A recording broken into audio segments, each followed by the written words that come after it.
નમસ્કાર દર્શક મિત્રો, આરકે ન્યૂઝ ચેનલમાં આપ સૌનું હાર્દિક સ્વાગત છે। આજ રોજથી શરૂ થયેલ બોર્ડ એક્ઝામ તબક્કે પોલીસ સમન્વય સમિતિ વાપી ટીમ દ્વારા તમામ વિદ્યાર્થીઓને તિલક સહ બોલપેન ભેટ આપી શુભેચ્છા પાઠવવામાં આવી। આ તારીખ 21 ફેબ્રુઆરીના રોજ ધોરણ 10 અને 12ની બોર્ડ પરીક્ષાઓ શરૂ થઈ રહી છે।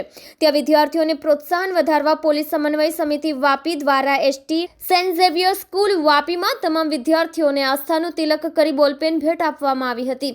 વિદ્યાર્થીઓ અને માતા પિતામાં એક્ઝામ બાબતે બધી રહેલ તણાવ અને પ્રોત્સાહન આપવામાં આવ્યું હતું। આ કાર્યક્રમમાં ગુજરાત મહારાષ્ટ્રના અધ્યક્ષ શ્રી પીએસ રાજેશ શર્મા, વાપી પ્રમુખ શ્રી પીએસ જીતેન્દ્ર સિંહ, સભ્ય શ્રી પીએસ પ્રમોદ પાંડે, દમણ પ્રમુખ શ્રી પીએસ રાજેશ શ્રીવાસ્તવા, સક્રિય સભ્ય શ્રી દીપક ભાહેચીએ સેવા પૂરી પાડી હતી।